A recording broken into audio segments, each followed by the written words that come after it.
Yeah. Because the richest man in Babylon says pay yourself first. But what most people do is they pay their bills first and they never pay themselves anything.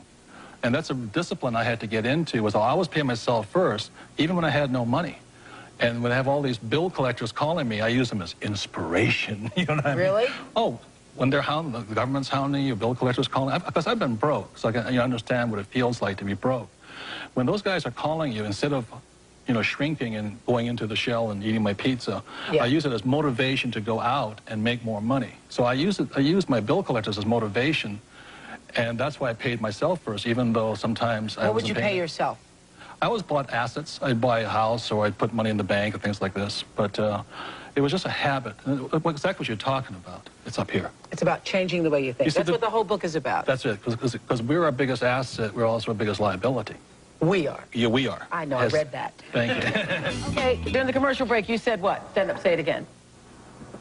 You say that you can pay yourself first, pay your bills second, but if you do that, you still can't afford to buy a house. You say you bought a house. How am I going to get somebody to loan me the money to buy a house when I can't pay when I can't fully pay my bills as I'm paying them now? When I'm paying the minimum payment, let's say that. He doesn't understand the principle of pay yourself first. Loan? He's with a lot of people out there who are saying, look, I got the bill collectors calling.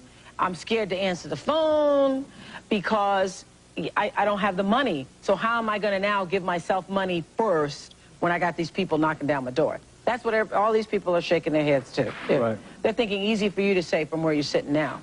Well, I sell. I'm a salesman. I go to work every day and I try to sell more and more and more to make more and more money. But that money's still going to my bills, so I'm not getting called by the credit collectors. One thing that Paul said right there, he starts a home-based business. The tax laws are written against, tax laws are not equal. And if you want, what I'm saying is you got to get educated here. So the tax laws are not equal. So if you're an employee and you work harder and harder, the government's going to take 50% no matter what. So by being a business owner, which is Paul did, he has tax advantages that the middle class and poor do not have. The taxes are the biggest expense in your life as a salesman. The more money you make, the more the government takes. So get control of your taxes first by setting up a home-based business. Take that tax savings now, pay down debt, and buy more assets in the real estate. And you said, well, I've got credit problems. I'm not going to be able to get a loan. Find a motivated seller. Find owner financing. There's all kinds of opportunities out there. Most of society, though, will watch this show and then they'll go back to just sitting at home at night. You really have to change what you're doing in your life. If you're not happy where you're at financially, you've got to do something drastically.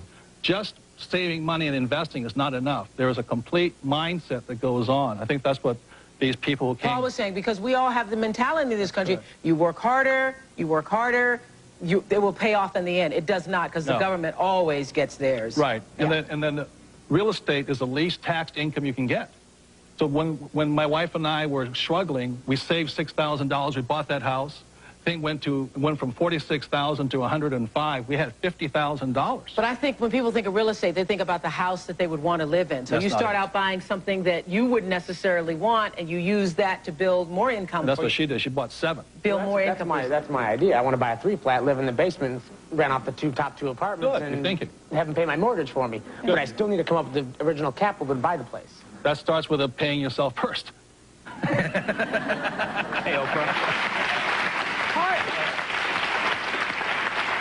See, that's what people should be teaching in school, because I swear to you, we've all been taught, be responsible, pay your bills first so that the people don't, call you or not harassing you and so forth. What were you going to say, Paul? I would say I was doing with the real estate what Robert's talking about, but for $300, I set up a home-based business. Anybody in this room can do that, and you're going to save money on your taxes, number one, while you're generating income on your business. Once you've got that income coming in, you can do all the real estate that you want then. So it's really just getting out there and looking at the different opportunities. $300 investment. Can't beat it.